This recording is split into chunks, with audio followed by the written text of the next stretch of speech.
Hey guys, welcome to Info Abroad, and today we're going to be talking about being a photographer. Today I'm going to do it with my friend Aaron, who is sitting right next to me. I don't know how far away, but a few thousand kilometers away. And we want to talk about photography and how it is to be a photographer, and how it is, or can you build yourself up after multiple years, of experience, and what are the difficulties, especially now with the coronavirus going through the world, and generally dealing with clients, because if one thing we both learned is that every client has different needs, and we need to penetrate the market still and try to fulfill their needs in any way that we can. And so I'm going to be talking with my friend Aaron, you can always introduce yourself right now if you want. I'm Aaron Casey from Ohio in the US. So thanks for having me. And I look forward to our conversation. This has been a long time coming. Yeah, it has been a very long time, even for me. I mean, when's the last time we actually talked? Oh, it's been a few weeks for sure where we actually had a real conversation other than, texting or Facebooking. So it's been a Spread, while. spreading the information. Yeah. And the reason why I wanted to talk to you is because I know he's a photographer. I remember, we started basically at the same time, and we don't really have to go into details how it came. The short answer was, we had a drone. It was shit. We both hated it, and this is how we grew up to say, this drone is being crap. Let's make the most out of it. We did, but we sold them or got rid of them, and we went to DJI. That was the best decision of our life, and it Yeah. showed us what we can do with our skills. But why did you become a photographer? Like now, I would say you're, if anything, professional, because you spend a lot on your gear, like five digits, five figures, if I cannot lie. I mean, the low end of the five figures, but what made you make that decision? Let's maybe start like that. Well, I think from a gear standpoint, what inspires me to stay, I guess, current, and I don't have the latest and greatest gear for sure. As you Sony know, I shoot fanboy. Sony. Sony As you fanboy. know, I shoot Sony, but and I am a fan. When you talk about unique Q500, that's the drone we were talking about, and certainly at that time, it was pretty decent. But it, the it more was you really got good. involved, yeah, it really was. But the more you got kind of into the details, down into the weeds with the thing, we started recognizing all those deficiencies. And without question, moving to DJI was a great decision. I wish I would have done it sooner. Um, we wasted a lot of time and money, in my opinion. I learned at Yeah. that point essentially that I didn't want to keep doing that. I did that early on. I had Panasonic. They were great little cameras. They were good on that lower end, budget end for shooting 4K, 60, but micro four thirds to me just wasn't filling that desire to get the best image quality that I could get. Yeah. So at some point, I just decided that I'm going to buy good gear, and I won't have any excuses. No one to blame except myself. I can't blame the gear when it's high end. It's good quality, and it's all on me at that point. No, I totally. I mean, I'll just be honest with you. I totally agree, because I remember as well. You know how I am. When I buy gear, it's always I need to justify why I want to buy something. It just can't be like I'm going to spend 2K on a camera. Like, it was really hard for me even to jump to Fuji. But it's true. Once you jump to quality, you don't have to hassle around with the material anymore. It's done. It's Mhm. preset. It's functions, and you don't really have to complain about things. And yeah, if anything, Aaron always motivates me to buy more expensive gear, and I am. I Well, am. I don't want to I do that. I still feel it's purpose driven. I'm not just saying I need the most expensive thing.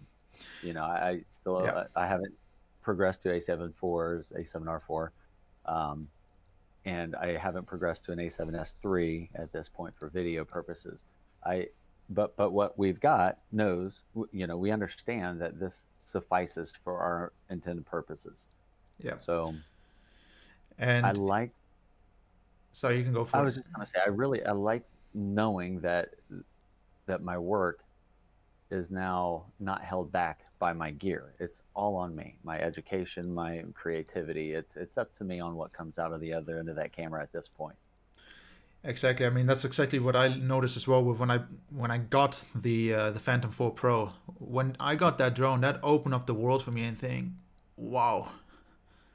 And that drone got me far as well. It got me the clients that I never thought I would get. You know, this drone, and that is a drone from 2017, and it's still, if you know, I'll just be honest. You know, you still have the Mavic 2 Pro, for example, but you know, if I have to compare them side to side, they're still equal. You're talking about 3-year-old technology in the same drone, and it baffles me still that this. The only benefit to the Mavic series is the size, the portability. That's it. Yeah. Phantom 4 Pro camera is still probably the king in my opinion. And after, you know, we invested so much money in this industry, I mean, before we scare people away, we got all our money back, if not more. No? Without question. Yeah, and I think that is something, you know, normally we can say these things at the end of the video, you know, thinking, oh yeah, this is great, you know, it's not all about negatives, but you know, we just want to say, you know, don't be scared. If you ever think about getting gear and you do want to go into a semi-professional environment, you can get your money back with no ease. You just need to give yourself some pressure, and people will find you. And for sure, and think about the amount of time that we have accumulated this. You know, with Panasonic, I had the G7. That was my first camera. I still have it. Where is it? And it's a fantastic little camera. Oh, one sec. Yeah. One sec. You mean this one, huh? There it fantastic is. Camera. It really is. It's a fantastic camera in that price range.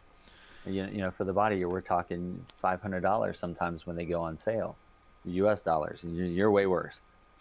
Yeah, it's very expensive. You know, when you make a purchase like that, it's an investment, and a lot of times you get a large portion of that investment back when you upgrade. I don't necessarily recommend you do that if you have other options. If you have $2,000 to spend on an A7 III or $1,500 on a Fuji, then do that. That's a good decision up front, because now you're not losing money that you would otherwise lose if you're continually purchasing and selling and purchasing and selling to upgrade. Yeah. So, same with lenses, for sure. Oh, lenses is another topic that I don't want to talk about. They are like bricks of gold, you know, on your camera. Yeah, without question. That's another topic. Bricks of fragile gold. Oh, that's not. They're really expensive. But again, this is the same thing, you know. If you do have a good lens, it's gonna make you happy for a long time. And I think that's also the nice thing about. And you can notice this example with Fuji. It's a very good example. All their old lenses. We're talking about lenses that are nearly 10 years old, and they're still the best of the best. You know, the sharpness, the autofocus is slowly getting out of age, but if we're talking about picture quality, it even tops, I can only say it will top a Sony lens, which are modern. I mean, if we talk about the how new these lenses are. Sure. But you know, now we're talking about who we are basically and what we did and what we like to invest into. You know, how is it to be a photographer? Like, why don't you tell about your experiences? Like, what do you think about it? Like, does it make you happy? Is it challenging? Is it? Yes, it makes me happy. It is challenging. I think that the thing that draws me to it the most is actually producing something for somebody that makes them happy. So the process from getting the photo, you know, first getting the client, then setting up the date, getting through that moment, you know, specifically weddings is what I'm dealing with. And then producing these images and editing and then delivering them to a client who then is very happy with the end product. That's what gives you your satisfaction. And certainly the financial reward at the end of that is also part of the equation. But capturing that single moment in time that cannot be recreated is the challenge, and it's very rewarding at the end of the day. I mean, I remember, I don't know if you remember it, but remember when we started to slowly get more and more customers or more clients? I remember telling you, you know, the goal is not just being the photographer and people paying you money. I think the goal, I'm trying to think of how I said it, but I think it's capturing the memory in the best possible way, whether you're doing videography or photography. And I think that's the challenging part, because if someone has a wedding, that's a one-time shot that you can't mess up. Hmm. because no one is going to have a second wedding unless they get divorced. But Sure. um, No I one's ever think going to have a second first wedding. yeah, exactly, and I Right. think this Right. is one of the hardest things to capture. And if you think, you never did photography and you want to do client work at a certain point, uh, you're going to notice that sometimes you really have that one shot. Unless you have someone who's very patient, which is like 95% of the chance possibility that the person is That's not right. patient, you know, I think you really need to focus as much as you can, and especially on the wedding for you, because you're, if anything, doing more weddings than I am. I'm more on the B2B side while you're on the B2C side, Hmm. But I noticed that as well, that these clients, they have a high expectation. They look at Instagram photos from people who create photos where they make one photo every hour, these unique, awesome photos. Right. And I think to beat this challenge of saying, this is great, I can try to do it and I can try and sell it, is something very hard, at least for me, to bring over to a client. Because, like I said, you got these people looking at these Instagram pictures, and you need to try and convince them, like, yeah, but that's fake. Like that's not made on the go. Sure. And I think that is one of the biggest challenges, especially when it comes to client work, in my opinion, at least, is trying to sell them a And package. it is. It's complicated. I go into weddings with the mindset that my goal is to capture natural moments as they occur throughout the course of the day. Yeah. At some point, you do have the opportunity to stage some shots and do some posing and do some creative work. And those are the photos that ultimately will be printed and hung up on the wall in the new house. And, as the years go on.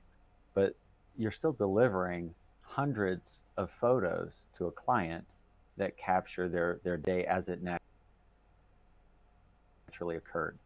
And a lot of those photos that are just happening, there are people in the background that should be there. There are weird facial expressions on some people.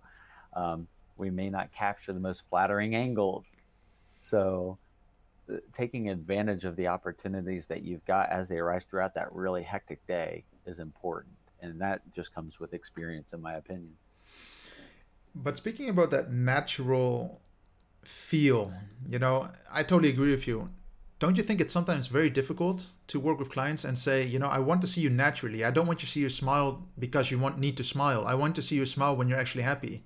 Isn't it hard to, convince people to do this? It is. And, the philosophy of you being a photographer ninja is legitimate. We just melt into the shadows as much as we can Yeah. to allow people to act freely and naturally and organic at that point. Um, some people just aren't good at it. You can tell them all day long, just pretend I'm not here. They know you're there. You just know. Yeah, they'll And hunt some you down. people, the bulk of clients are not comfortable in front of the camera, and when you have a client who is. They're comfortable there. They are naturally just good at that stuff. Those are few and far between. So you really have to work with clients a lot of the time to get those natural expressions and catch them off guard when they're being legitimately earnest in their emotion and feeling. Yeah, I think there's also a little bit of a psychological factor. I mean, you need to be able to read the clients, when you sometimes can feel when it's the right moment for a picture. Sometimes there's a little bit of hassle and you're like, should we do it now or should we not? And I noticed when I did a few weddings last year, sometimes I feel like it's being forced. And I hate those moments. They're the worst moments to capture Yeah. because it's like photographing rocks or filming rocks. And it's the most, I don't know, I think it's just frustrating because if you tell the guys like, hey, let's relax a little bit, maybe talk a little bit, let me decide when we can take a photo. I personally try to do this always. It doesn't always work, but if it does, I'm happy. Hmm. I Hmm. mean, do you do anything such as that? Yeah, for sure. And reading the client's a big part of that. You never know the personalities that you're going to get when they're stressed, right? And a wedding day is very stressful. There's a lot going Yes. on, Yeah. and they have a timeline that's set and a schedule, and they never go according to plan. So if you can articulate to your client, forget this stuff, it goes out the window, your schedule is not going to work. But the day isn't about the schedule, it's about you enjoying your wedding day, enjoying the moments, taking it all in, trying to remember it. Yeah. And I live between spray and pray that you get some good shots and Yeah. taking way too long to set up a shot. I mean, those are both very, very extreme ends of photography on a wedding day. There are times you just have to put it in full auto and take 40 shots of this, there's 3 or 4 seconds. And then there are other times where you're trying to really stage things because you know the potential that that one photo has, and you can control as much as you can. You just can't control the natural expression. And a person's smile is either legitimate or it's forced. There's not too much in between. Yeah. And the natural outcome of that smile really depends on the client. The people who are comfortable can force that a little bit better or fake it, Yeah. versus people who are very uncomfortable in front of the camera. And those are the ones where you have to just kind of be in the shadows and hope for the best and get those good shots. Yeah, I mean, it's true about the timeline. I mean, I told you already, I'm going to have a wedding next month, and they already have an entire schedule set up. And I told them, this is great, but you're not going to follow it. Yeah, we'll follow it. We'll follow it. No problem. No problem. We're going to do it. And I'm like, okay. And so Right. basically the schedule I sent them 3 months ago is already out of the roof. It's gone already. It doesn't make even sense to their schedule. So they asked me Yeah. for my schedule, and I'm like, but why? What are we even doing? Yeah. It's a bit, what can I say? It's a bit stressful sometimes. And you can only prepare on the wedding day to know what actually is going to happen on a certain hour, on a certain minute, on a certain event or something. You can't rely on your piece of paper. At least that's what I noticed Right. as well. It's human nature. We Yeah. all get caught up in the moment, and I'm guilty of it too. I'm really trying to get a shot or a sequence of shots, and next thing you know, I'm looking at my watch and I'm like, oh, I'm supposed to be over here. I need to go now. Yeah. But at the point where a schedule is broken down into, minutes at 9:04, at Yeah. 9:08, it's out the window. Yeah. Just go by 10-minute blocks, and if things are 10 minutes off or 10 minutes early, then great. It is what it is. Don't don't be so restrictive in your timeline that you're trying to pin down events to minutes. That's a dangerous position to be in. You're going to start missing things. And It this just is happens. generally for all type of photography or videography. Like I say, Aaron does more B2C clients. He does a lot of weddings compared to me. Well, I work a lot with actually businesses. Even there, I can say the same. We all have a rough idea how the day is going to run through, but the reality can change at any moment. Anything can happen to change the event. So if you're really preparing to follow a entire schedule, I don't really think this is the best idea psychologically for yourself, because you're just going to get frustrated on someone else's wedding day or shooting day or whatever event you're shooting. So, And, yeah, and it's important to articulate to your client as well that those schedules should be built with a little more flexibility, because I don't want them to get frustrated if something gets missed. They have those high expectations that you were talking about, and if you can communicate with your client and work with your client on the schedule, that's the best case scenario, because you have a better understanding of building in that flexibility. but with this, would you say that the people that cannot follow the schedule, do you think they are your worst type of client? Or, No, I've had both. I've had tight schedules with clients who were absolutely laid back and didn't care. yeah, And I've had loose schedules with clients who were super frustrated. And then I've had the tight scheduled clients who also were super frustrated, and not with me in particular, but just generally they were stressed about the day and trying to stick to that timeline. Um, that we have people like that who are, for lack of a better term, difficult to hmm, maintain scheduling with and that sort of thing. And then we have very prompt people. The worst thing to them is being late to anything. So managing your client is a big job, and yeah, getting to know them ahead of the event is really important. And then you can kind of mitigate those problems as they arise. I totally agree.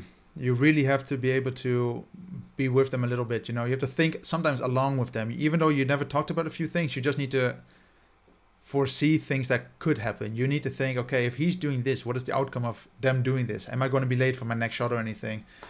Right. And yeah, I can only say this about my type of clients, when I was shooting for AMG, it's exactly the same thing. Whether you shoot a cheap wedding or whether you're shooting a very expensive product video for a certain vehicle, it can really, it at the end of the day, it's always the same issues: timing, sunlight, and when things are going to happen. Because at the end of the day, if you don't have the sunlight, you're like, oh no, this is gone. If you don't have the time to walk from A to B, you're going to miss a certain opportunity. Mhm. And at the end of the day, the clients are always nice. I never had a bad client except for one maybe. Mhm. But I always say, try and believe in your own work as much as possible and try to make the most out of it with the time that you're given. I think that's a key to success. Agreed. Agreed. I We, mean, and, yeah, we can't control every aspect of the day, of the event, weather specifically, right? Or attitudes. So being flexible on our end is also really a big deal. I mean, I remember when I went to Sweden to shoot for, for AMG, what I was just talking about. We maybe had 4 hours of light per day, sunlight, natural sunlight, and then it was pitch black. What are you going to do in the darkness? And that was a lot of pressure from the client because they only hired me for 3 days. I wish I could stay there for the week, but if you're limited to so much sunlight, you really notice, damn, am I efficient or not? Am I able to Sure. please my client, to a certain aspect? And it was really challenging. On the first day, I thought I failed, but then on the second day, you learn from your mistakes, and that's another important point. If the first event went bad, try to analyze where it went wrong and where it went good, and just say, where can I improve? If it's something about lighting, you can't change that. If you got 4 hours of light, well, deal with it. That's something you cannot change. But if you're like, well, I ate lunch for 2 hours out of the 2 hours that I had, or 4 hours I could shoot, what did I do wrong? Well, of course, I spent too much time eating. Mhm. I mean, that's Yeah, something, sorry. no, no, you're fine. Just trying to streamline your process is helpful too. Um, we talked earlier about our gear problems, right? We Mm, like gear, we like the tech, we like yeah, the newness of getting equipment. yeah, But the reality is that you can only take so much with you. So you yeah, really have to be strategic about what gear you're taking for what purpose. And yeah, that almost, if I take two lenses to a wedding day, then I'm stuck with two lenses. That's all I've got. If I take seven, I find myself questioning, well, maybe I should use the 24. Maybe, oh no, this is a good 35 shot. Or yeah, no, I'm just going to do the zoom lens and call it a day so I have flexibility. I could beat myself to death with those questions. yeah. So limiting yourself intentionally will maybe be a strategy for you to help keep you more in line with your scheduling, be more efficient. Yeah, I can totally agree. I mean, sometimes I took so much gear. Once I went to a video shoot with a wedding. It was actually a wedding. Oh, that was really my worst experience of weddings. The clients were so. We'll talk about it in a second. But I took all my gear with, and I was like, "What am I gonna do with all of it? Like, how can I make the most use out of it?" And the reason why I took it all with is because the client had this entire image, and I was like, "Okay, if I bring all of this, it must be possible," and it was possible. But then I Mhm. realized I think my work could have been better if I just brought less and focused on one rather Yeah, than having one camera filming all the time while I'm walking around with a gimbal on the other hand. It's always this walking. Like I say, time is a real crucial thing when it comes to an sure. event. Yeah. Like even swapping And out I, a lens, it takes time. yeah, it does. And there's risk to it.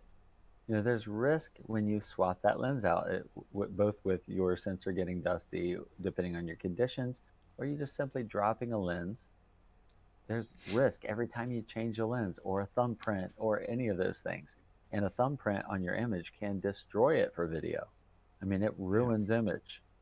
yeah, If you get back to the studio and you have a big smudge mark across the top right corner of every clip you have, yeah, that's frustrating. And all of a sudden you're shooting APS-C, right? yeah, yeah. Or you know what I mean, punched in. You're cropping everything. So Yeah, I mean that is true. I mean, I had it once. Luckily, it wasn't a paid shoot or anything, but I noticed that one fingerprint can really cause a smudge, especially when you have lighting, like a direct LED panel or anything shooting into it. It looks like a ghost. right, right. It looks like you just came And from I McDonald's. love slider shots. I love the smoothness of a nice slider shot. But Yeah, for the handful that you're going to put into a product video or a wedding video, you can probably just swap those out for a gimbal shot, right? I mean, you Yeah. can make do a lot. So there's give and take, and you have to be selective in what equipment you're taking. That's the bottom line. It's really, it is really the bottom line. I mean, at the end of the day, sometimes it's just easier to think of less, bring less, and just make the most of what you have with you. Because people can really Right. make it really different. You know, people can make your experience really hard. And if you think you need to swap out a lens all of a sudden, I think it can be really frustrating.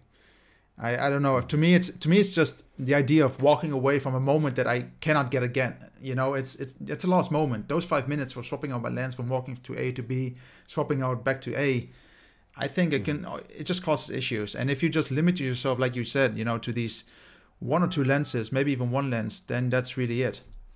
By the way, Yeah. is the door going? Yeah. Yeah. My last two weddings, I shot basically with 35 and 85 the entire day. You know, I didn't swap out any lenses. I just had two bodies, two lenses, and it was wonderful. It was really enjoyable, and Hmm. No, I totally agree. I did the same once. Once I even just brought a kit lens. As shameful as I am, I brought this to a shoot, and I thought this is what I'm going to try because I want to get better with my kit lens. You know, for me, it's just a challenge. Like, what can I do with a kit lens, you know, to make it even better? And sure, the client never complained. So what can I say? You know, if long as they don't complain and you do your work right, sure. use Yeah, it. and you and I both know that the bulk of a good quality image, whether it's for photo or video, is the framing and the composition and that sort of thing. You know, Yeah. color and then just add in natural moments. Yeah.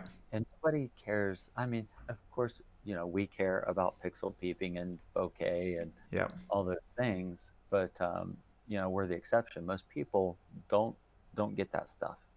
So shooting with a kit lens is totally acceptable in most scenarios. Of course, make sure that the kit lens works properly. I mean, normally it's the cheapest lens.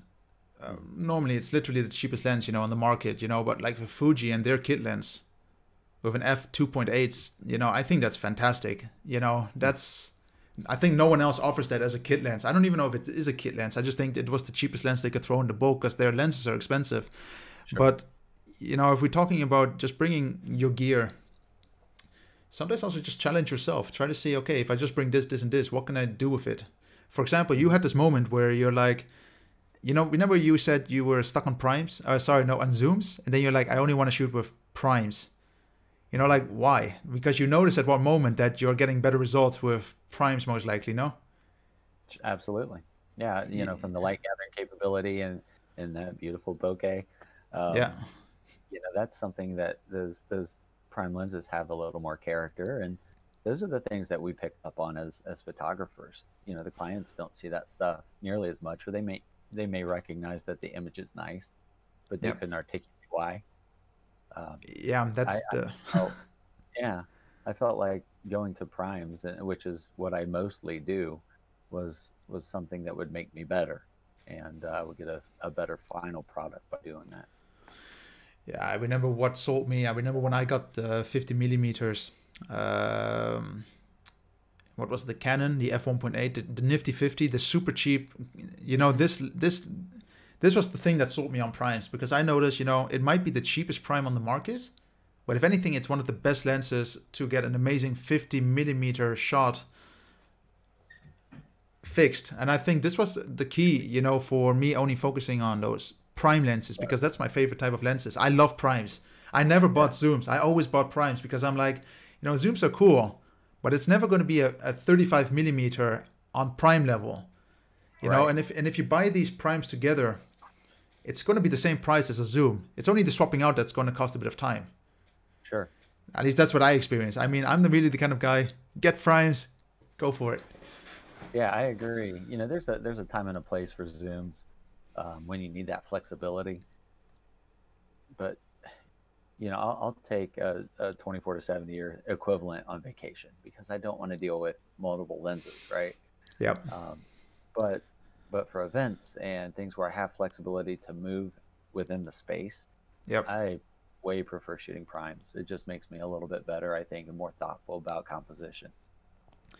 I I can only say, yeah, I know how it feels. If you do have the flexibility to get the best shot, you use the right guns. You make sure you get the right tools on your camera as well.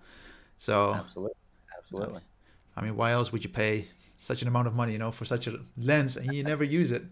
If you All got right. zooms, in your Yeah, inventory. absolutely. Now, I wanted to just ask one thing. It could be interesting to the people watching, but what to you are your favorite type of clients, and what are your worst or less desirable type of clients? Well, I can't say that there's a type necessarily. Yeah, that's true. Uh, the experience, that relationship that you build with a client. Um, I try to maintain those relationships after the event. You still have to deliver and edit and all those Mm-hmm. things, and I try to keep my client informed throughout that process on some level. Yeah. Um, but even after the delivery, I like keeping in touch with them on Facebook and posting memories and liking their shots when they post them. I try to Yeah. keep that relationship going because not only was I part of their day, but they're part of my day. They're part of my life, and I have a lot of investment into those relationships. Yeah. So um, I try to build a bond with all of my clients, and sometimes we just don't have a lot in common, but sometimes we certainly do. And I think the people that you have commonality with, as far as your not just personality but your belief structure, right? I try to go out and have coffee and maybe eat some lunch with my clients prior to the event and really get to Yeah. know them, and I like to spend time with them, and I ask them questions about current events or whatever, just to get an idea of who they are. Yeah. Sometimes we have similar ideas or thoughts or feelings, and sometimes we don't, and that's okay. It doesn't matter to me. I'm still going to do the best I can for my client. Um, Yeah. People who, and I have had terribly difficult clients, to be honest. I feel like I've gotten along well with all of them. Some of them can be picky, and you know, I, a lot of it's built out of self criticism. They may not like a shot because of the way they look, because Yeah. they're critical of their. But usually you can combat that with, being honest with them about, well, if I thought you looked bad, I wouldn't have put that shot in there. I think you look beautiful, or you look Yeah. handsome, or what have you. So that self criticism certainly does affect the pickiness of a client in a lot of ways, and a lot of it is not drastic. So you can move past that pretty quickly. That's true. I think it all depends on you as a person, like what is the human connection that you can build. But Hmm.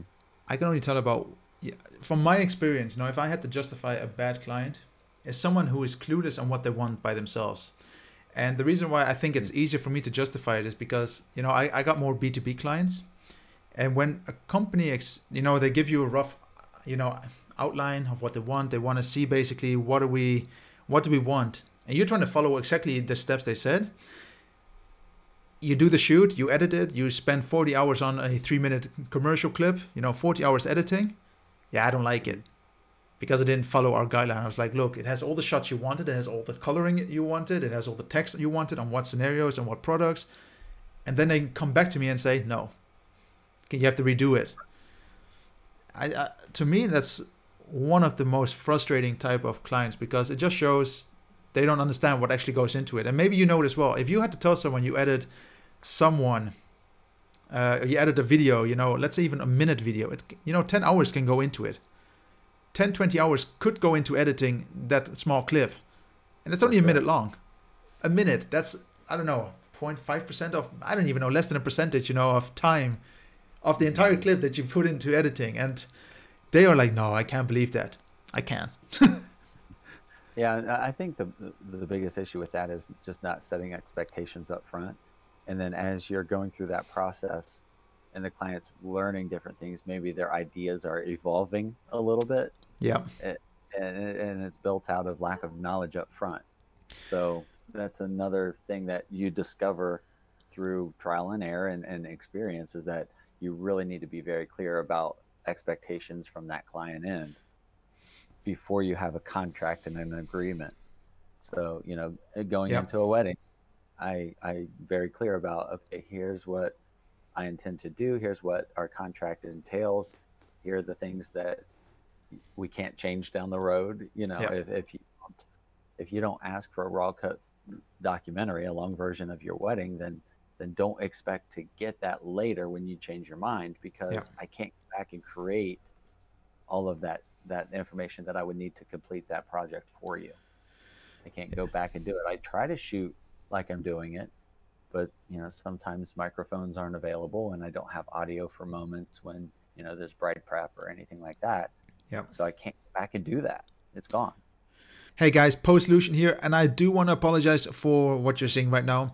Basically, after my capturing device stopped working, I got everything to work again, but sadly, like technology, it can just not work.